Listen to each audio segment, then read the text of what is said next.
Now, as for this little moment, this is a time when come on to do a new video, and this might be the start of the 12th episode of this edition, so I'd say that there's been a few more things I've taken care of since the last one. Got the rest of that pattern for the St. Nicholas drawn out and kind of got the lines made into what we saw the last time that needed to be done for the sides there.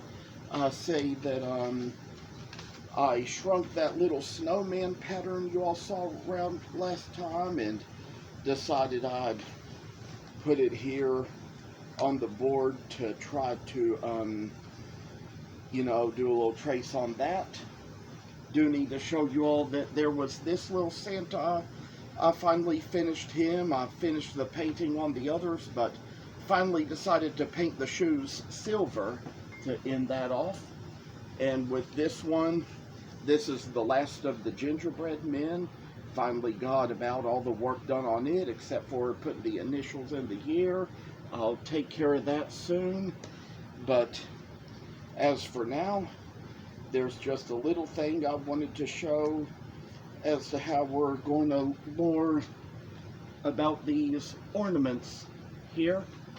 I say that as for this little bit of work, it's going to be taking its way to us here, and I say we're going to try to lay down this little piece of graphite paper down on the cutting board, and it turns out we got the wrong side down, so we need to switch sides here. We kind of got it to where it's going to be equal this way, and so we've kind of got it on just like this, and then we will lay the pattern on top of that. And speaking of that, I just put some stuff away into a bag somewhere, which is where I put my pencils, so I'm gonna stop long enough to go retrieve that and be right back. I say as for this little thing we got here, we finally got to get out the little pencil, and finally, well, you see we've laid this pattern down. We're going to draw the lines accordingly, match up the corners of the pattern with the corner of the board, and make a little line to be drawn right in there. I say this is going to take its work to another level in us, and we're going to draw this line down. We say that we can't really show right here the way these cameras are designed exactly how we are doing it, but we draw along the lines here to make this little thing and make it so it's going to be of a good design to show what we can do and show who we are, what we can trust, and make a little work out of this little vision of light, and what it shall all just come right down to. I say little work makes its way to us. I say we're getting all the lines in here, getting along the hat here, and finally this is how it has finally come out now. We do this kind of tracing on wood too, of course, but Here I found out online that this board is made out of high density polyethylene. That's a type of plastic, you know, and I've learned a lot about this type of plastic today out of the places where I've been.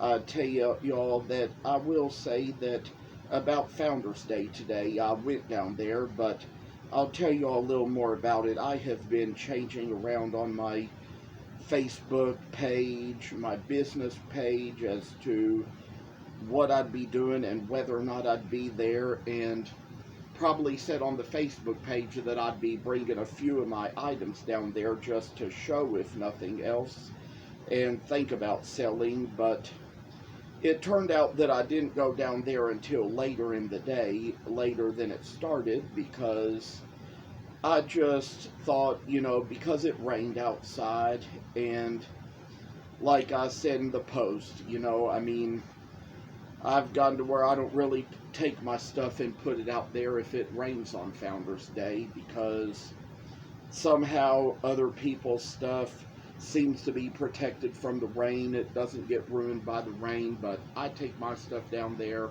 and doesn't matter if I'm under a tent or whatever. My stuff gets ruined by the rain. If it's wood, it gets wet. If it's fabric, it gets wet.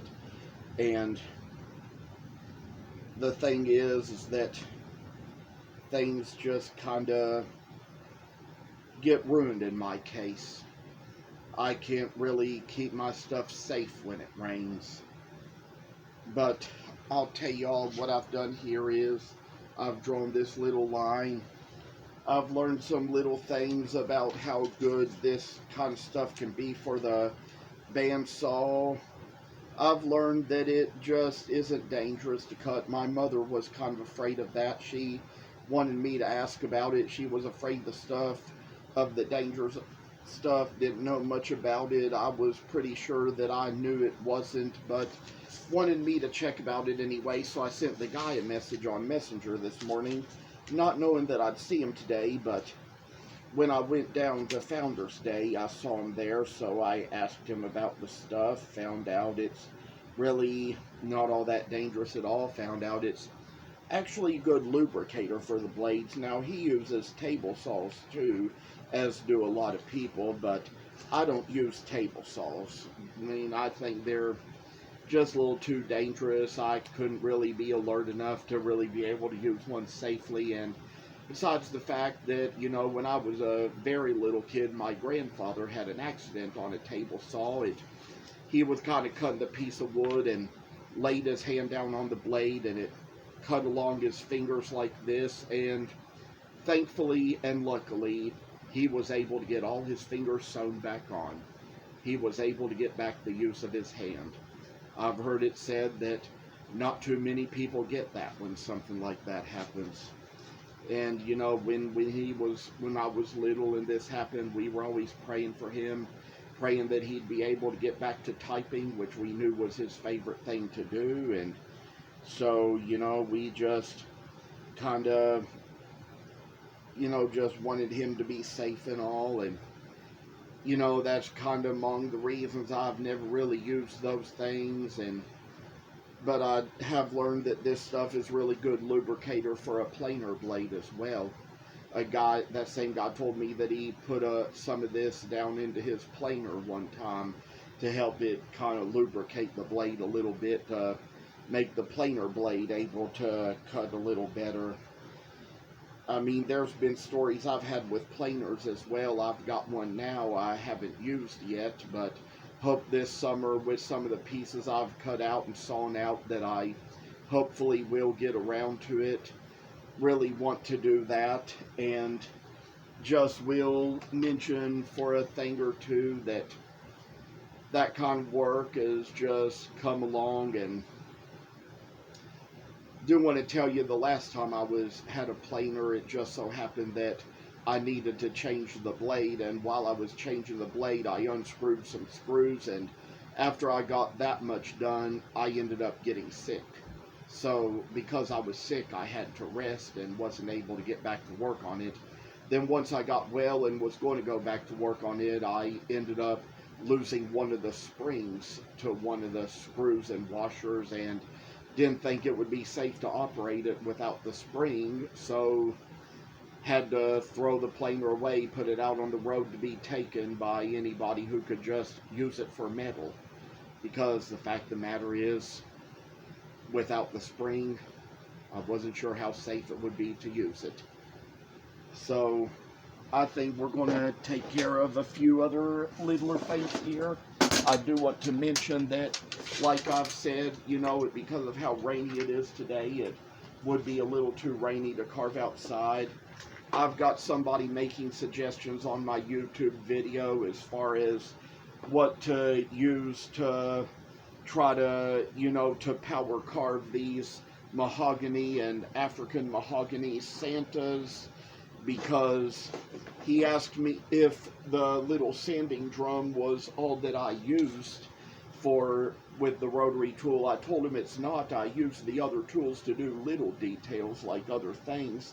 I was kind of using the sanding drum to try to carve along, and he's probably going to give me some other suggestions, because I tell you, I've had rotary tools ever since I was 16, and I'd say in my 20s and all, and 30s, I used them to add like little eyes and facial details to little scroll saw figurines and stuff.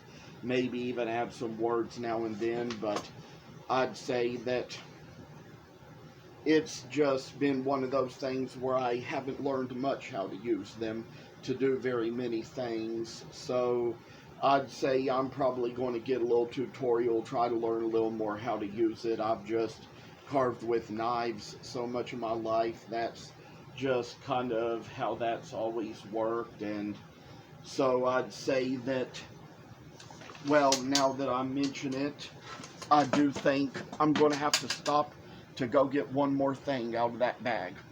Now, as you've seen mentioned, there are certain things for which we use our gloves and we use our thumb protectors. So that's how it goes when we carve certain things, try to work about them. And I've got the thumb protector here, and I've got the glove here.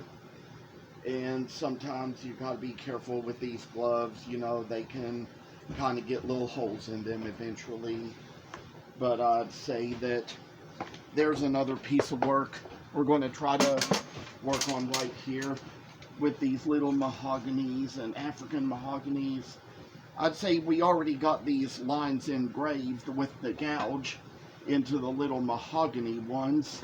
And now for the ones from African mahogany, I'd say we're going to take this moment and try to get the little V tool out, and I would say just try to add a little more detail into them. Put the V tool here, kind of go across this line, make the little line where it goes across the place where the hands stop at the top, and then try to make the other line so it goes in the very same right way. I say this is just the work of a time when we do this special thing, make the work take its way up. And so I say this is where it's coming along. Finally make the cuts where they are, right where they go. Try to add the same little lines up to this one, up to the workplace, up to the place where they're going to go and belong. And so now we finally get around to where we make the little line up and try to show how it goes, what it does, and then it's all going to be just how we get to work along this side of things. do want to tell you, as far as those other Santas are going to go, out of the ones I carved from basswood in the challenge years ago, I've still got 2 of those left that haven't been painted, but we're still just debating what to do. Might take a little break from those while I go to try to work on some other things here, which is kind of how I've been doing. And I'd say we hope that things are going to get better in the long run with all we're doing, with all we've got. I say that there's going to be a little work to come along here. As you see, with these poplar ones, probably got a little work to do along the skirt. But I say that little work is coming its way, and we're all going to do a little more. Getting so tied up on my words, talking in circles. I tell you, I've had a pretty long, busy day out and about places, and I'll tell you, it might be a good idea for me to kind of shut this off for now and maybe get back to you all a little later, maybe with another part to this video, something else to share. Okay, well, as for this moment, I decided I'd come on here, and as for these little walnut blanks we cut out last time around, I do need to show you all a little thing I've been able to do on those. And I have, since I was able to make a new Xerox of the pattern, kind of drew the pattern on the way it is instead of from another blank, and we took care of that. So I'd say this time around we're going to mask up, goggle up, and we're going to get on the bandsaw and cut the blanks out. There was a little line I had to draw to kind of make it as thin as it needs to be, so we're going to take that on.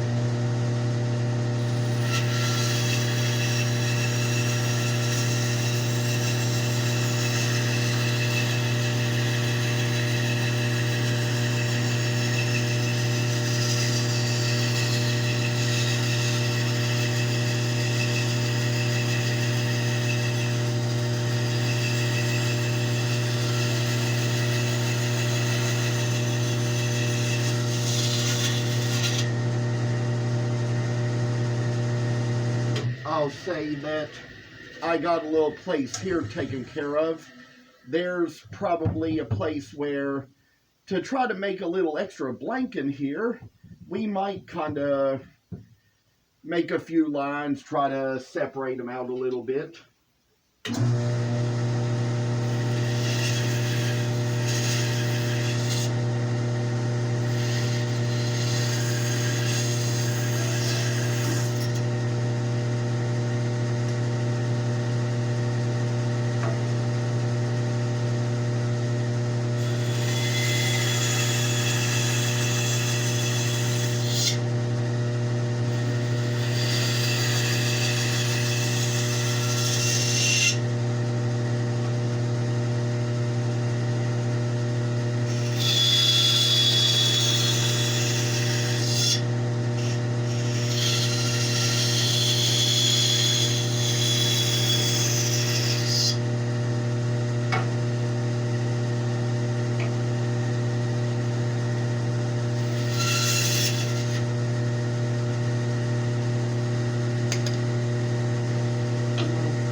And whoa, I tell y'all, I took one piece a little too fast here, so decide I'll go back and try to take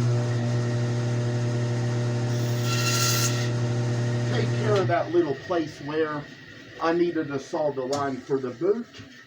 It'll just be quick little temporary thing. We can keep our fingers out of the way, can't we?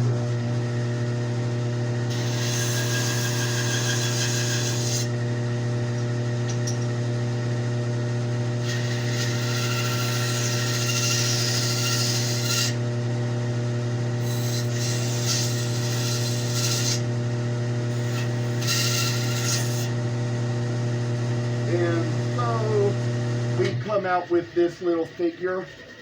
We're going to try to make a little place here where we're going to try to, I guess we'll say we can cut out the rest of these lines around here, try to maybe make it so we'll have a little blank that is a little pattern that's made out of wood to use for future reference.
This time around, I tried to cut basically along some certain lines where it needs to be, and there's going to be another little cut we're going to make at the end to make out how the pattern should come out to be, but this is how we're going to take it along for now.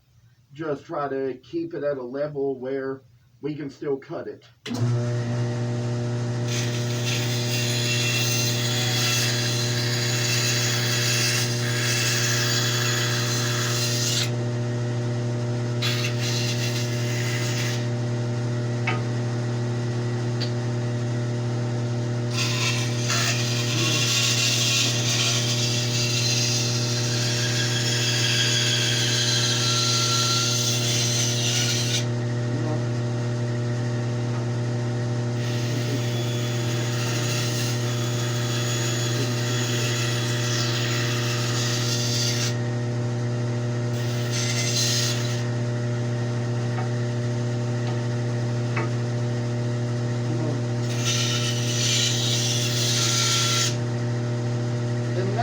I'd like to say we finally came out with a little wooden pattern piece.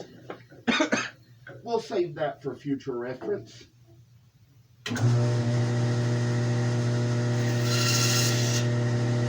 And so here we finally come out with the little Santa Claus just the way it should be. There's actually two of those, but I'll go ahead and demonstrate how I will cut out this other one I've traced from the other pattern here, because I'd say these can probably be done on a separate time, probably away from the camera, so we can kind of put into the camera time what we need to and kind of do the rest away just so we don't make the video too long.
So we finally come out with this.